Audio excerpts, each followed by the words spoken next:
Abram suas Bíblias no Evangelho de João, capítulo 16, então, de João, Evangelho de João, para a gente poder meditar nessa manhã. Eu queria, meus irmãos, pensar dentro desse capítulo, não vou ler por partes, tá? Os irmãos me acompanhem, por favor. Mas Jesus está tratando bem diretamente, ele já vem falando disso, do Espírito Santo, nesse texto. Alguns momentos ele vai estar falando da sua ida, da sua volta, ele vai falar uma porção de coisas, do medo deles, mas o centro aqui é a vinda do Espírito Santo, fazendo parte do plano de Deus na sua redenção, na sua reconciliação do homem com ele. É como se a gente pudesse imaginar assim, que Cristo um dia ele voltou e nós não ficamos sozinhos, nós não ficamos abandonados. Então, se a gente pudesse pensar num tema, eu colocaria aqui o cuidado de Deus para com os seus filhos através da vinda do Espírito Santo. Agora veja, meus irmãos, Deus não nos deixou só nunca. Quando você pensa que Deus, quando criou as coisas como Ele criou, Ele nos atende através disso.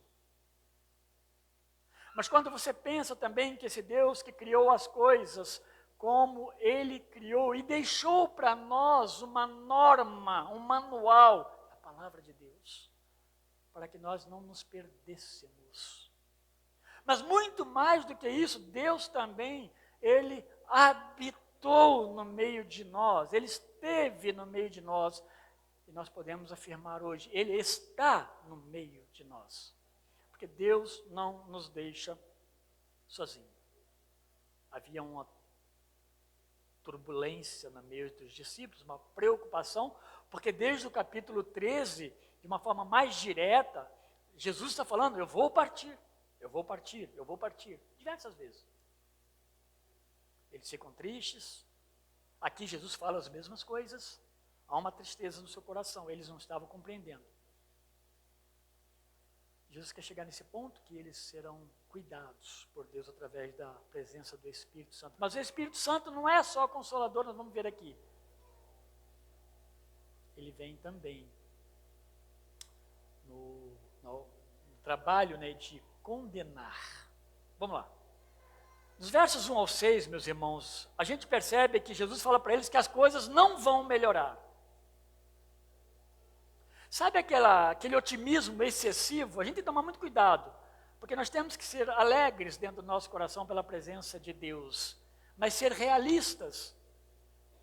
Aquele otimismo que agora tudo vai ficar bom e acabou os problemas, isso não existe. Eles estavam com Jesus, eles acompanharam Jesus, Jesus disse para eles, capítulo 13, capítulo 15, vocês estão limpos por meio da palavra, eles creram. Mas não compreendiam, ainda achavam que agora estamos seguros e vai acontecer alguma coisa maior, que talvez, quem sabe, Jesus agora vai nos ajudar a combater esses malfeitores romanos e expulsá-los daqui. A mente deles estava permeada com essas coisas. Então Jesus diz no verso 1 ao 6 assim, tenho-vos dito essas coisas para que não vos escandalizeis. Eles, os inimigos, os oponentes ao cristianismo, eles vos expulsarão das sinagogas. Mas vem a hora em que todo o que vos matar julgará com isso tributar culto a Deus. Isto farão porque não conhecem o Pai e nem a mim. Ora, essas coisas vos tenho dito para que, quando a hora chegar, vos recordeis de que eu vou-las disse.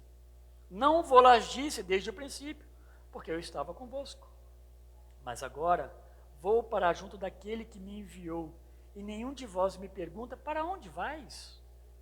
Pelo contrário, porque vos tenho dito essas coisas, a tristeza encheu o vosso coração. Eu vou passar esse primeiro ponto aqui, eu vou até o verso 14, mas um pouco mais rápido.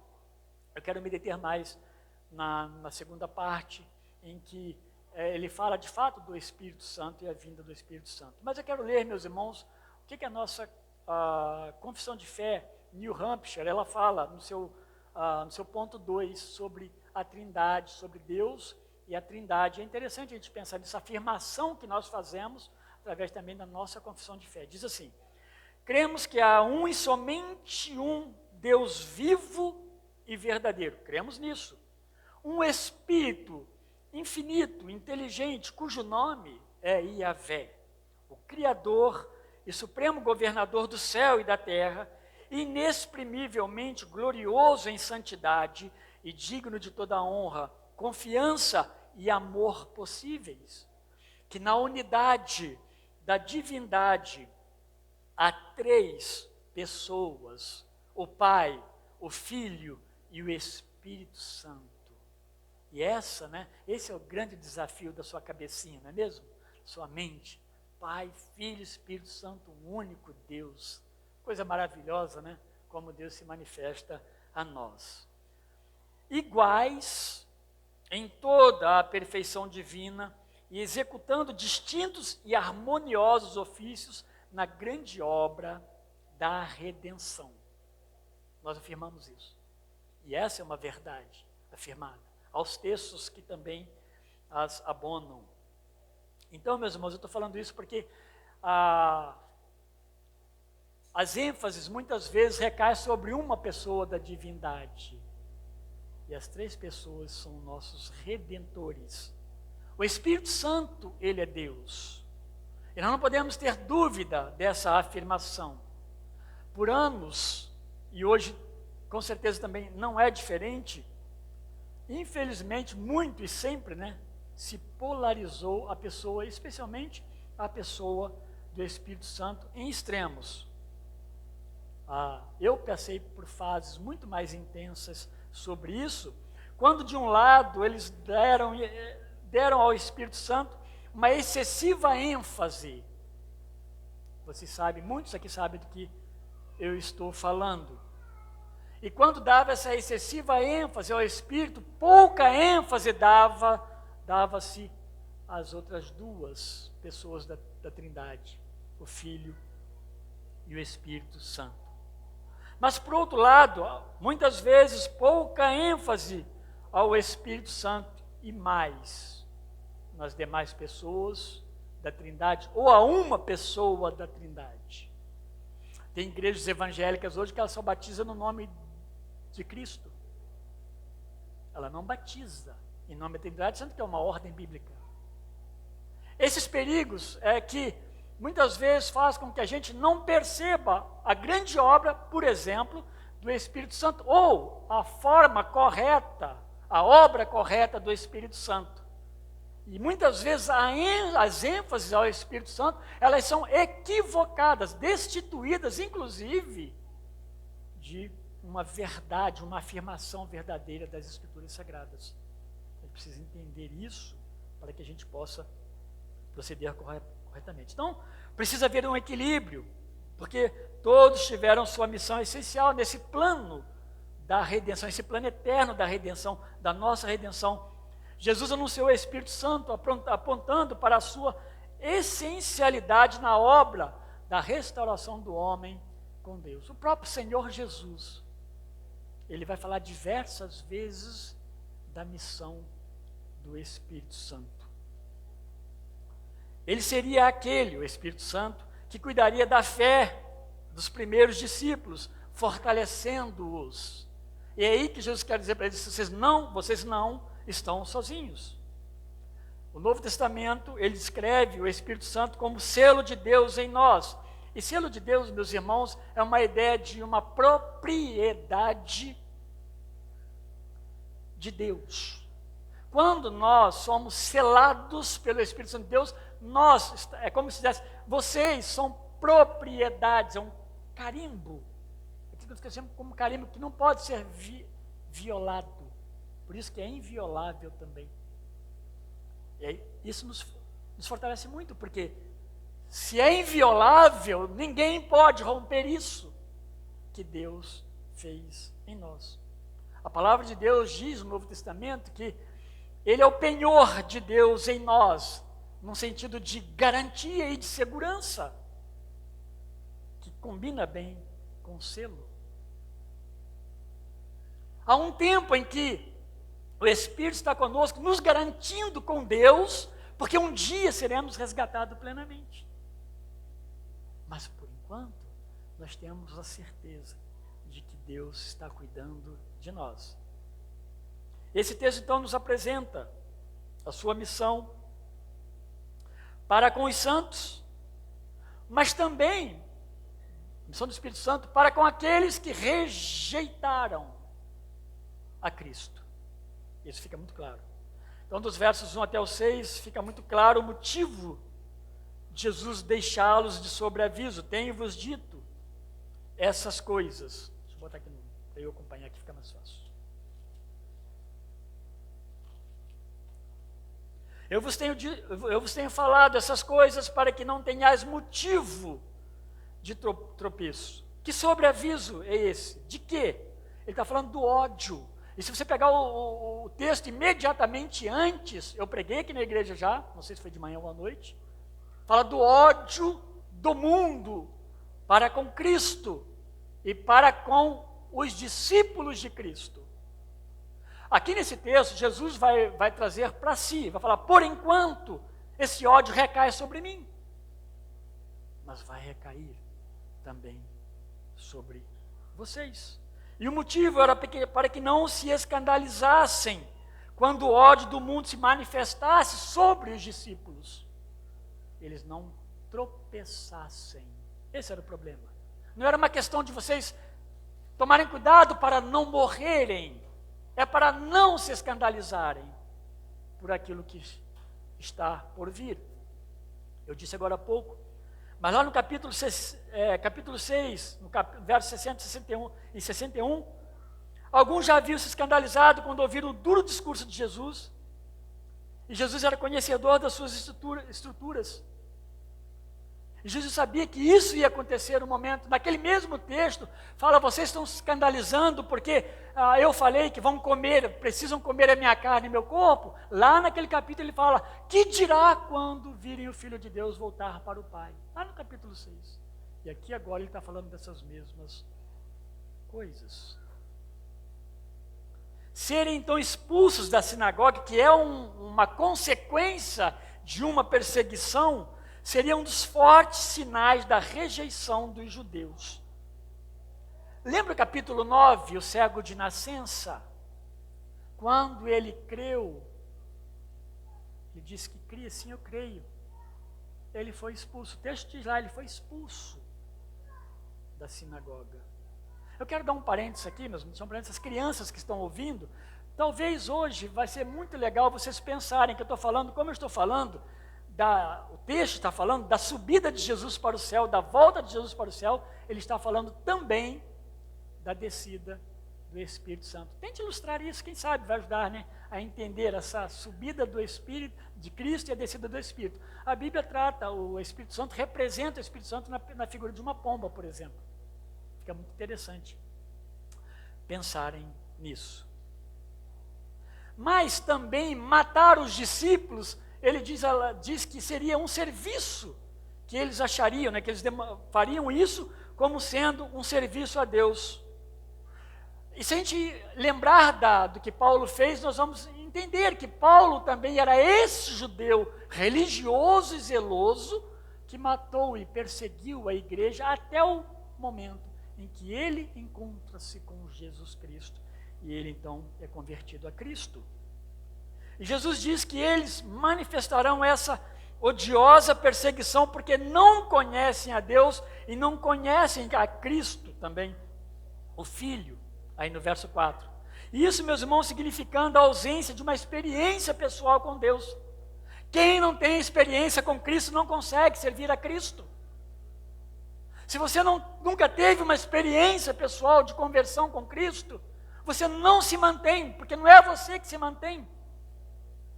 É o Cristo com o qual você teve experiência, é Deus com o qual você teve experiência, é o Espírito com o qual você teve experiência que te segura e que te mantém. Portanto, se não há experiência, há apenas um entusiasmo, mas o fogo uma hora se apaga, os desânimos vêm e não há força e desejo para nada. Porque é por isso que o Espírito Santo habita em nós, porque ele vai trabalhando as nossas vidas. E mesmo nos desânimos da nossa vida, Ele está trabalhando o nosso coração, a nossa fé. Então, meus irmãos,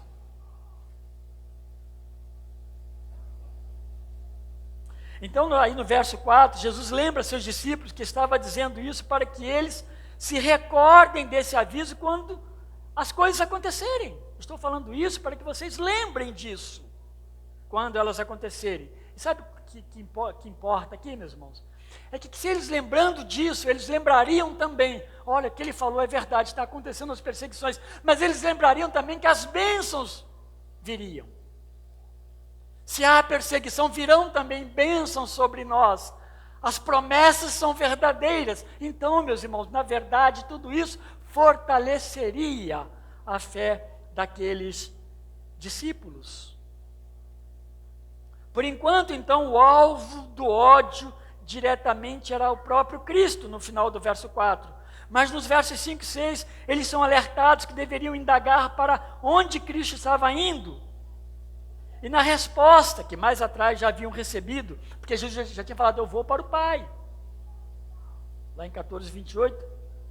Com tudo isso, eles deveriam perguntar, dialogar com Jesus, mas se alegraram. Por quê? Porque eles sabiam que Jesus já tinha dito, eu vou voltar para o Pai.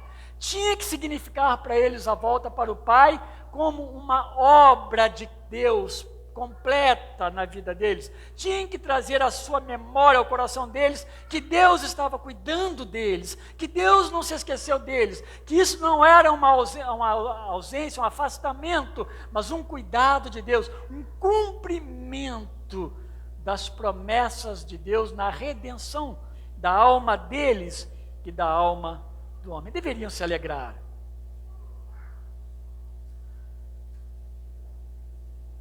Tudo isso, meus irmãos, já devia então estar permeando os corações deles com muita alegria, porque o cuidado de Deus estava permanecendo com a presença do Espírito e com a ida de Jesus Cristo.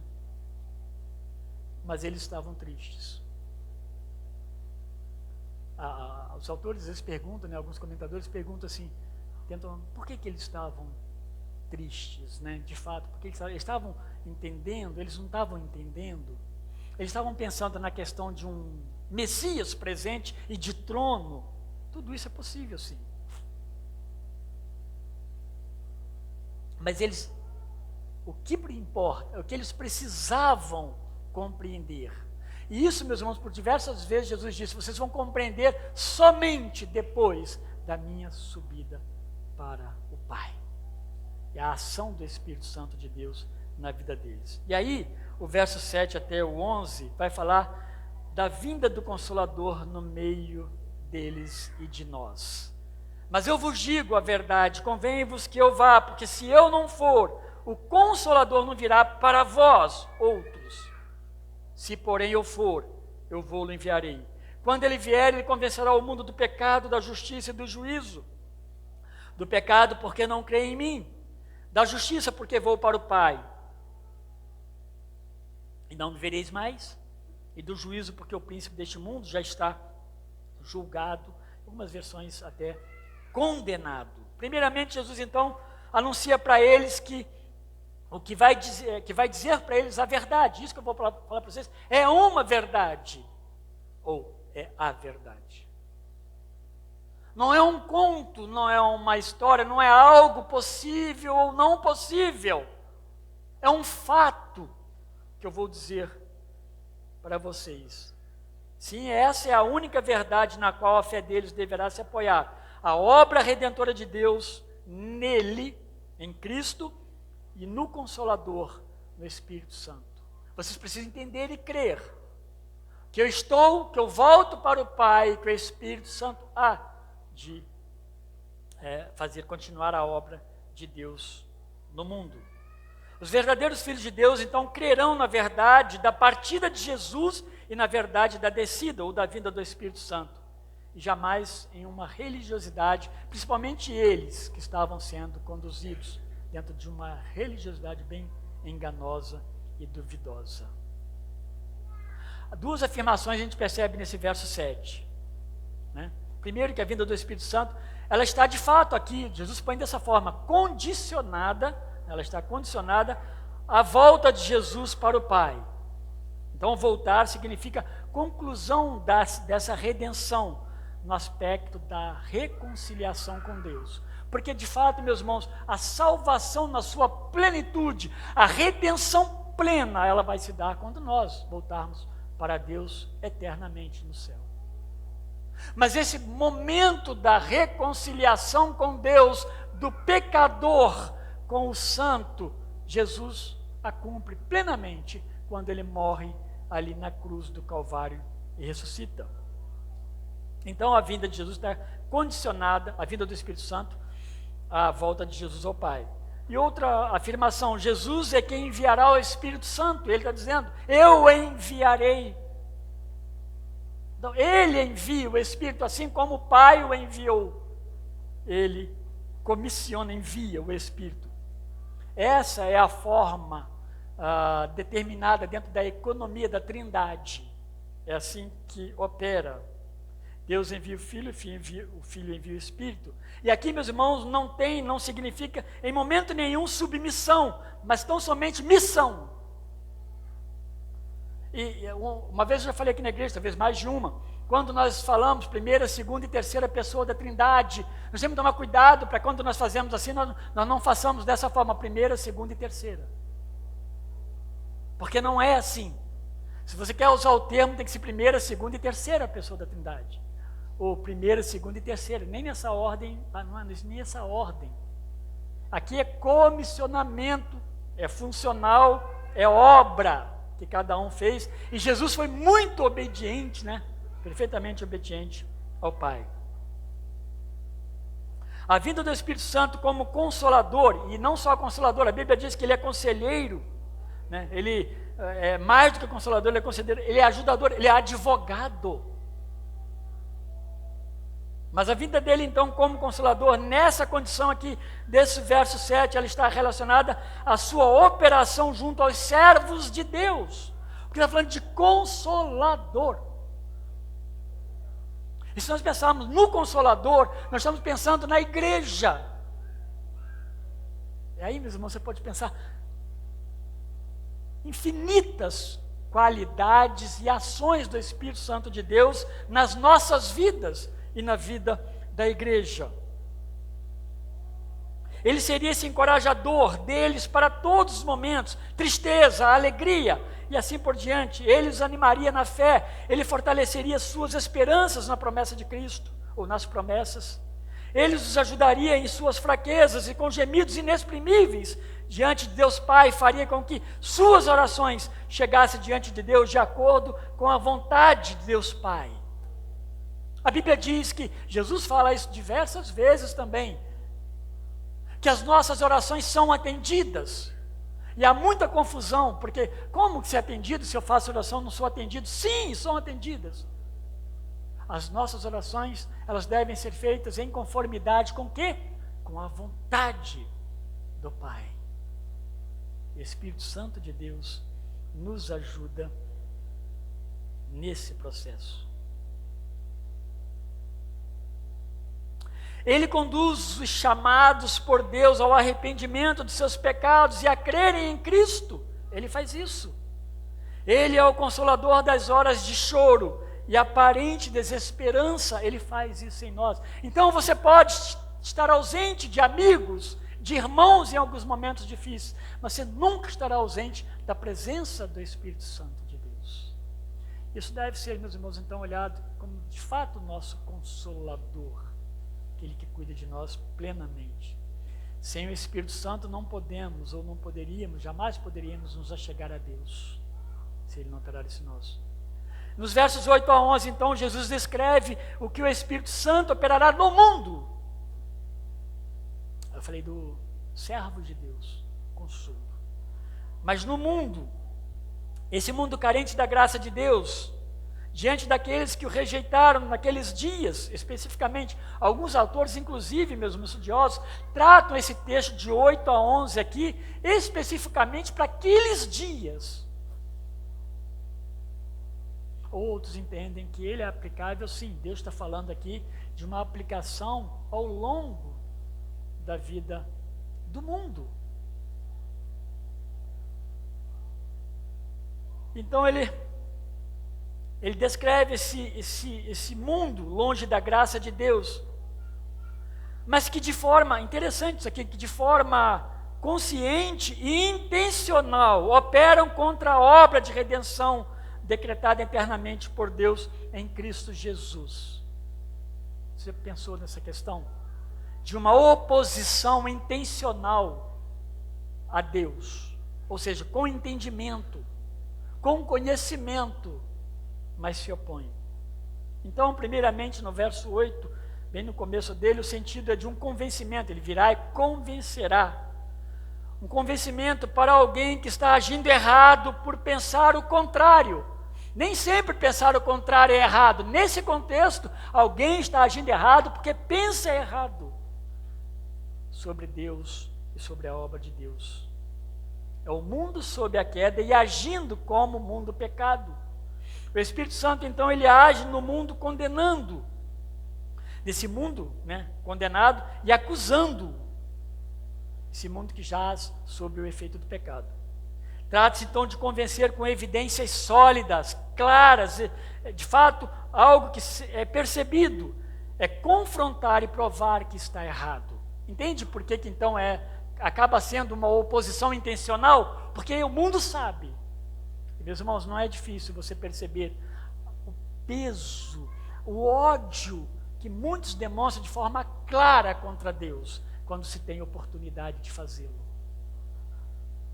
As aberrações que a gente vê, as pessoas fazendo no nosso mundo, isso é uma demonstração de um mundo decaído, pecado e que odeia Deus e o seu reino. Eles se organizam para combater o reino de Deus e tentar destruí-lo, embora não é isso que vai acontecer dessa forma. E aí, meus irmãos, segundo os comentadores, a melhor tradução do original nem é convencer, mas sim condenar. É como que se você está perdido e condenado. Então, mais do que convencer, condenar, apontando a condição em que o homem se encontra, expondo primeiramente o seu pecado e o que ele produz, mas também, meus irmãos, buscando levar o indivíduo à compreensão da sua necessidade de retidão. Mas está falando de um mundo que se opõe a Deus de forma clara, como foi no dia de Jesus Cristo. Se opuseram a Cristo de forma bem evidente contra a obra de Cristo. Estavam se opondo quem? A quem? Ao próprio Deus. Quando ele vier, aí no verso 8, a expressão e quando ele vier, Jesus está falando aos seus discípulos de um tempo futuro mais próximo, não lá distante. Ele está falando do Espírito Santo. Isso ia envolver primeiramente a morte de Cristo, ele não está falando aí claramente no texto, mas envolveria primeiramente sua morte, a sua ressurreição e a ascensão ao céu. É isso que determinaria então a vinda do nosso Senhor Espírito Santo. E após a sua ressurreição, os encontrará. Jesus ressuscitará então, encontrará os discípulos, os evangelhos falam disso, e no momento da sua ascensão ao céu, diante dos discípulos, ele vai pronunciar o lugar onde o evento do Espírito Santo ocorreria. Se você ler Atos 1:11, você vai ver lá essas coisas acontecendo.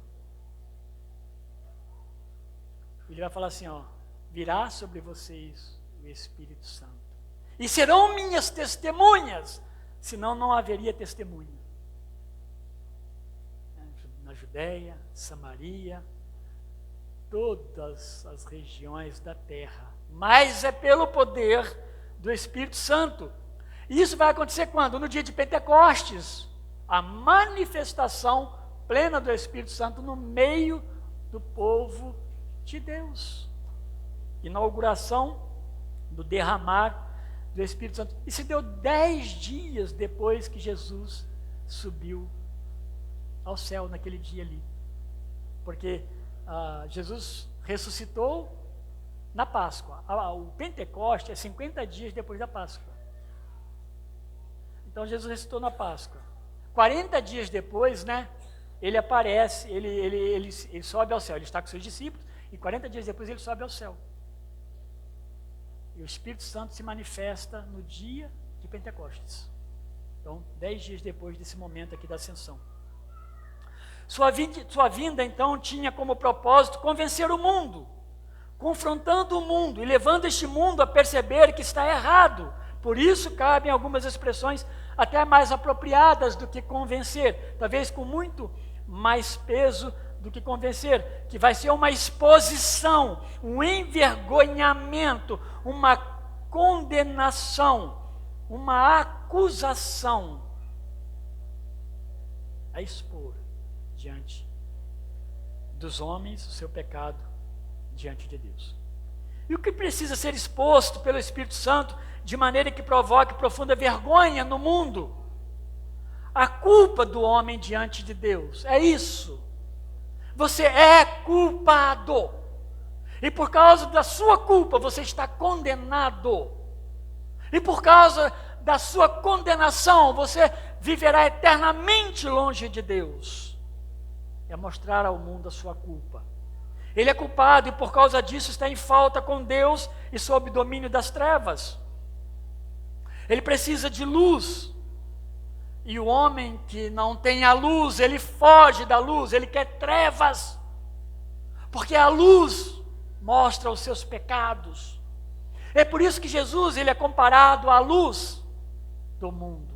Uma luz que foi rejeitada. O sentido é que ele fuja, na verdade, das trevas, ele volte para a luz. Do que este homem mau e perverso está sendo acusado em sua culpa? Do seu pecado, de sua justiça e do seu juízo. São essas coisas que estão conduzindo o seu modus operandi, a sua forma de viver, como ele vive no mundo sob a queda. Em sua prática de vida, ele odeia Cristo. Lá no 7,7 está muito claro isso aí, João 7,7. Lá diz que o mundo não vos pode odiar, mas ele odeia a mim, porquanto dele testifico que as suas obras são más. Ninguém quer ouvir isso. As pessoas não gostam de ouvir que elas são pecadoras, elas não gostam de ouvir que as suas obras são más. Ninguém gosta, mexe muitas vezes no ego. Meus irmãos, um grande problema nosso é o orgulho. Nós nunca nos achamos naquela situação errada. Nós nunca concordamos que nós somos essas pessoas, de fato, ruins. E isso é ego, isso é orgulho, que Deus precisa trabalhar nas nossas vidas e nos nossos corações também.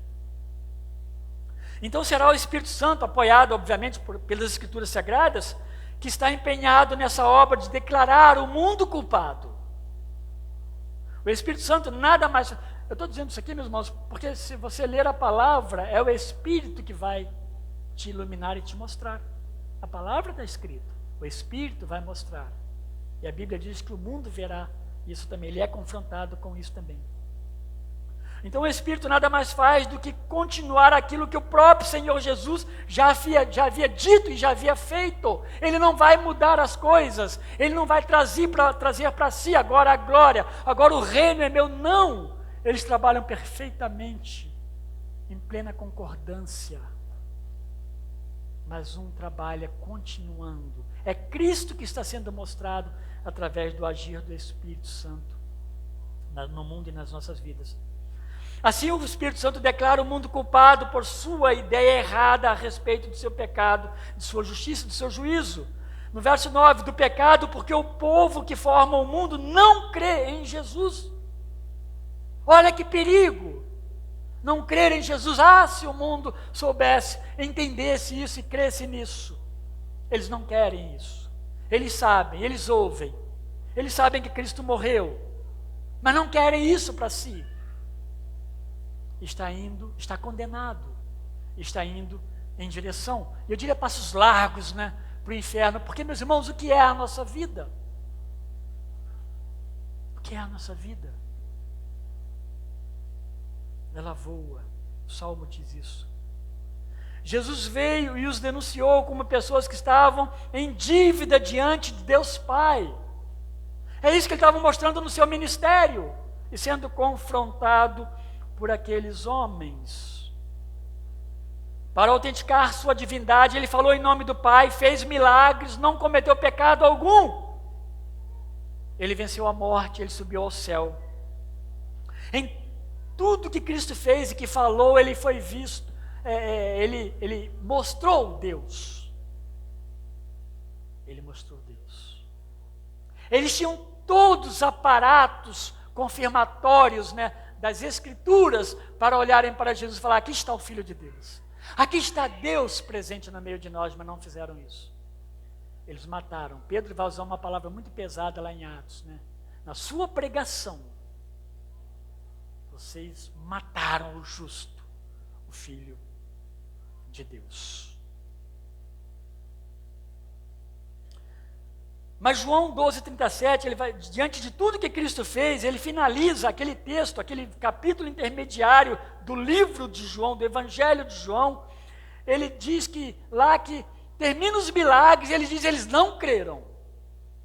12:37. Não houve fé em Cristo e em Deus, por meio da mensagem de Cristo. J.I. Carson, meus irmãos, falando sobre um teólogo, falando sobre essa condição do homem diante de Deus, ele afirma que, abre aspas, a incredulidade deles não produz apenas a condenação, mas também a ignorância intencional, olha aqui, da necessidade de Cristo. Dá para entender isso? Dá para imaginar intencionalmente o homem então rejeita Deus. Incredulidade. E a incredulidade marcou por diversas vezes, e anos e séculos, Israel. E os levou ao cativeiro. E hoje, ainda a incredulidade estão levando pessoas para o inferno. É uma incredulidade reconhecida, consciente, que não os deixa receber a vida em Cristo. O homem que nasce em pecado está como que embriagado e preso ao pecado, incapaz de libertar-se sozinho. E quando então ele precisa de Cristo, ele nega Cristo. Eu não sou assim. Eu não sou tudo isso. Eu não jogo, eu não fumo, eu não bebo. Como se isso fosse atitudes que condenam uma pessoa para o inferno. O que a condena para o inferno é a rejeição ao Filho de Deus. Isso sim é perigoso. Então, a Bíblia põe essas pessoas como contumaz, rebelde, teimoso, incorrigível, desobediente. Precisa que o Espírito Santo exponha a sua vergonha, o seu pecado, e esse homem possa se arrepender. Alguns dizem até que esse texto aqui está falando só de condenação, nem dá possibilidade de arrependimento. Eu estou com esses que creem que essa exposição ainda é uma oportunidade para arrependimento, essa exposição de numa atitude aparente de condenação mesmo, mas com oportunidade de arrependimento. Então o resultado na vida da pessoa precisa ser como em Atos 2:37, que aquele que ouve então, que vê que Cristo fez, que Deus fez em Cristo, eles possam virar-se para o pregador, ou para quem o anunciou, ou para o próprio Deus diretamente, Porque tudo vai chegar diante de Deus. Que faremos, irmãos? O que eu faço agora? Creia no Senhor Jesus Cristo. Creia no Senhor Jesus Cristo. Essa obra de condenação e de exposição por parte do Espírito Santo, o Paráclito, é, portanto, uma obra que é misericordiosa nesse aspecto, que confronta e que expõe, mas que você pode se arrepender. Se o objetivo é fazer com que os homens e mulheres do mundo reconheçam o seu pecado, voltem-se para Jesus em arrependimento e sejam removidos dessa morte espiritual pelo pecado isso só é possível pelo agir do Espírito Santo. Se você está aqui hoje, crendo em Jesus Cristo, o Espírito Santo ajuda a sua vida. Ele declara o mundo culpado de sua justiça, porque ele, Jesus, está indo para o Pai, é assim que ele diz aqui. Justamente por causa do seu pecado, o mundo também tem pervertido o seu senso de prática de justiça. Ora, não precisamos ir muito longe no nosso pensamento e no nosso olhar para encontrarmos e vermos essa injustiça sendo praticada, e muitas vezes com cara de justiça. Eu estou falando de forma geral, mas aqui, esse texto, ele está muito focado no que eles vão fazer em Jesus Cristo, como se fosse justiça, em nome de Deus.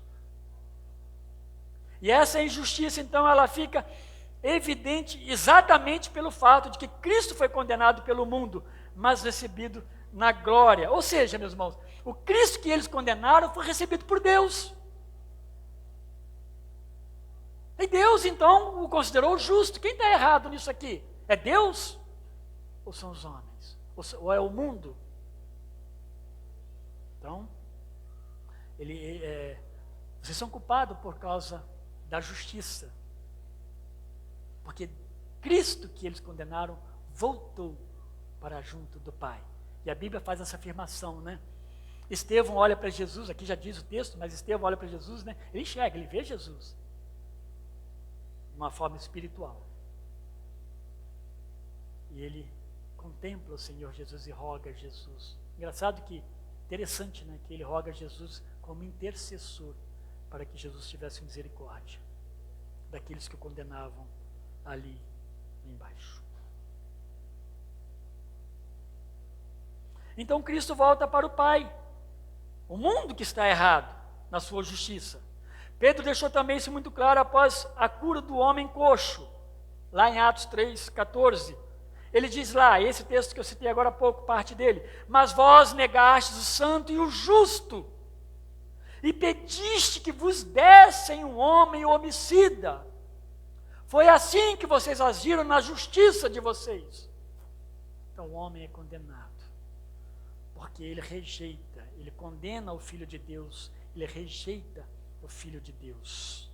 Isaías, 700 anos antes, já condenava a justiça do povo de Deus, de Israel, de uma forma profética, lá no capítulo 64, no verso 6, ele diz: mas todas as nossas justiças são como trapo de imundícia, e todos nós caímos como a folha, e as nossas culpas, e olha novamente a culpa aparecendo aqui, as nossas culpas como um vento nos arrebatam. Olha a culpa, olha o pecado, olha a injustiça enganosa do homem. Eles pervertiam a justiça na forma religiosa e, portanto, social que praticavam. Por exemplo, meus irmãos, o templo que os judeus tinham como pilar da sua relação e justiça com Deus, precisou ser purificado por Cristo, e eles deveriam ter enxergado que Cristo o substituiu como centro de adoração. Não mais o templo, mas Jesus. Mas eles olhavam para o templo é o nosso centro de adoração. Inclusive, meus irmãos, há essa profecia aí de que o templo será reconstruído em Jerusalém. Cristo vai falar de forma indireta, mas que seus discípulos vão entender depois, que ele é o templo, que ele será derrubado, mas será reerguido em 3 dias. Ele falava da sua ressurreição, sua morte e da sua ressurreição.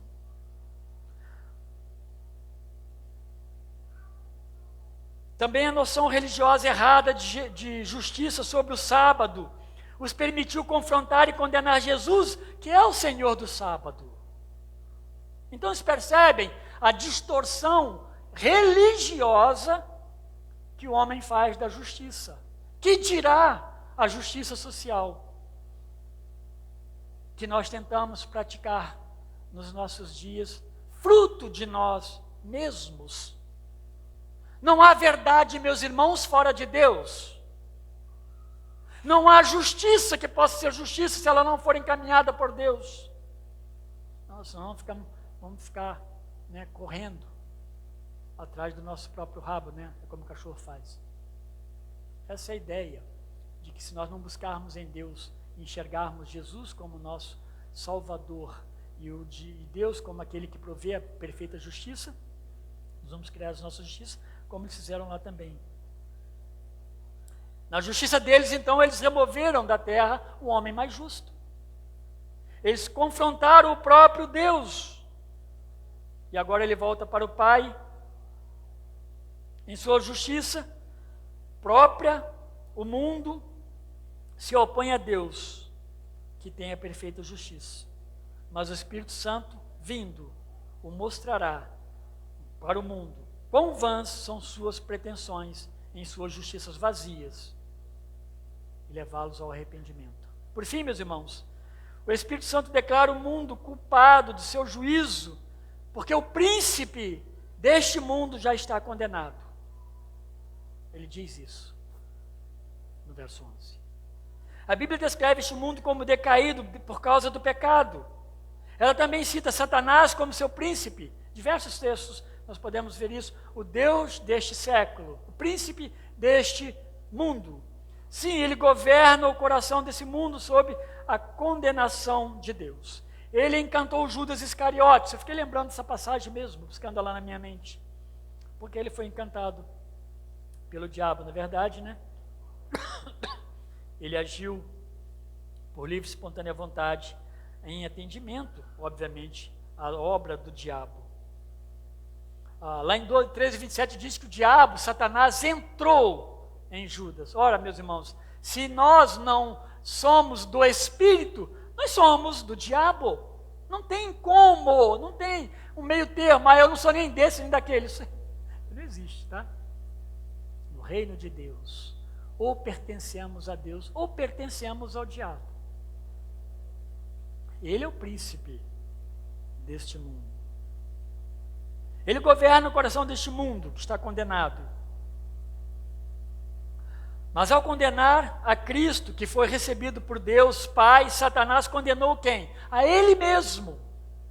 Porque a morte de Cristo não foi a vitória do diabo, mas a vitória de Deus, que já estava pré-ordenada, pré-estabelecida, antes da fundação do mundo.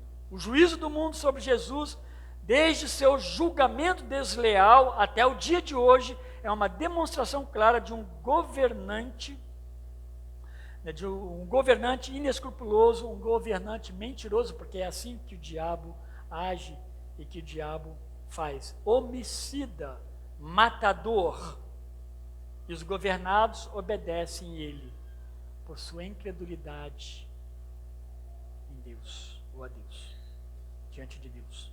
Aliás, é oportuno citarmos as palavras de Paulo, ali em 2 Coríntios 4:4, quando diz que o Deus deste século cegou o entendimento dos incrédulos, para que não lhes resplandeça a luz do Evangelho da glória de Cristo, que é a imagem de Deus. Então, partindo para o final desse ponto da vinda do Espírito Santo, o juízo praticado pelo mundo decaído é destituído de verdade e de graça. Por isso que eles condenam Cristo. Eles condenam os que seguem a Cristo. Então, meus irmãos, percebam as afrontas a Cristo, seja por confrontos e ofensas que você vê e ouve, seja até mesmo por um falso evangelho. Alguém me disse esses dias que alguém não estava indo na igreja tal, porque estava cansado de ouvir, perdi a salvação, ganhei, recuperei, perdeu, você está perdido, depois você está salvo, você está perdido. Então, todo pecado que a pessoa pudesse ou não cometer, talvez imaginasse cometeu, não sei, ela estava condenada e longe de Deus. Não existe isso no reino de Deus. Cristo morreu uma única vez e o que crê é salvo. Isso é segurança. Isso deve produzir paz no meu e no seu coração. Então, sobre o príncipe deste mundo, o mundo julga com um juízo que desequilibrado. Isso é perigoso. 7:24, Jesus adverte aqueles líderes que não julgassem apenas pela aparência, mas fizessem julgamentos justos. Ele falou para os líderes que o condenou, o prendeu e o matou. Dessa forma, tanto o príncipe do mundo, quanto o mundo do príncipe, ambos já estão condenados, e por causa disso, as pessoas têm extrema necessidade de saberem de sua situação difícil, na qual se encontram, e com isso, quem sabe, se arrependam e possam receber e praticar o juízo de Cristo pelo Espírito Santo. Deus, meus irmãos, nos ajude a compreender isso. O Espírito Santo, ele é plenamente ativo no meio de nós. Nós não estamos sozinhos. A igreja, ela sobrevive pela graça e ação de Deus no nosso meio. A instrumentalidade de Deus para que a igreja, para que você viva como cristão, são tantas as formas, né? A Bíblia diz que a natureza, a criação revela a Deus. Salmo 19 e outros textos também. A criação revela a Deus. Opa, Deus existe. A Bíblia diz que a palavra de Deus revela a Deus. Que maravilha! Nós temos a palavra de Deus. A Bíblia nos diz e nos afirma que o Espírito Santo de Deus habita nos que creem em Deus. Olha que coisa maravilhosa. Isso nos diferencia, meus irmãos, não por os nossos méritos, mas pela graça de Deus, nós sermos como nós somos. Pecadores, mas agora na mão piedosa do Deus Criador. Então, meus irmãos, que isso nos encoraje, nos fortaleça. Não nos faça opositores de Deus, mas pessoas que foram alcançadas por sua graça, por sua misericórdia, cujos corações o Santo Espírito de Deus habita e opera de uma forma miraculosa. Quando você orar a Deus, o Espírito Santo estará intercedendo, acertando a sua oração, consolando o seu coração, para que você compreenda a resposta de Deus e a sua oração seja segundo a vontade de Deus. Louvado seja Deus pelo Espírito Santo que veio até nós. Vamos orar. Obrigado, Senhor nosso Deus. Bendito seja o teu nome. Obrigado por tua palavra. E obrigado, meu Deus, pelo Santo Espírito. Ó Deus, não estamos sozinhos. Estamos, ó Deus, consolados. Estamos, ó Deus, sendo cuidados pelo Senhor. Haverá um tempo, Deus, em que nós estaremos com o Senhor, estaremos com o Filho, e estaremos com o Espírito. Então, bendito seja o teu nome, Senhor. Muito obrigado. Que a tua palavra nos console e nos encoraje e nos encha de paz e nos permita, Deus, servi-lo com intencionalidade. Um serviço, Pai, verdadeiramente de um servo do Senhor. Aqueles, ó Deus, que já confessaram Jesus Cristo como Senhor e Salvador pessoal. Muito obrigado, meu Deus. Obrigado pelo teu amor. Em nome de Jesus. Amém. Eu não me estendi até o 14, meus irmãos, depois eu dou continuidade. Acho que está bem por aqui. Deus abençoe a todos. Estaremos aqui às 18 horas para o culto da noite. Lá na congregação, às 18 horas, o culto está acontecendo lá também. Você estando lá, vá. Para mim, o meu descanso de domingo é estar aqui de manhã, estar à noite. Não é nenhum sacrifício para mim. Pelo contrário, é um tempo de muito renovo, né, para a minha alma. Tá bom? Deus os abençoe e bom almoço para todos.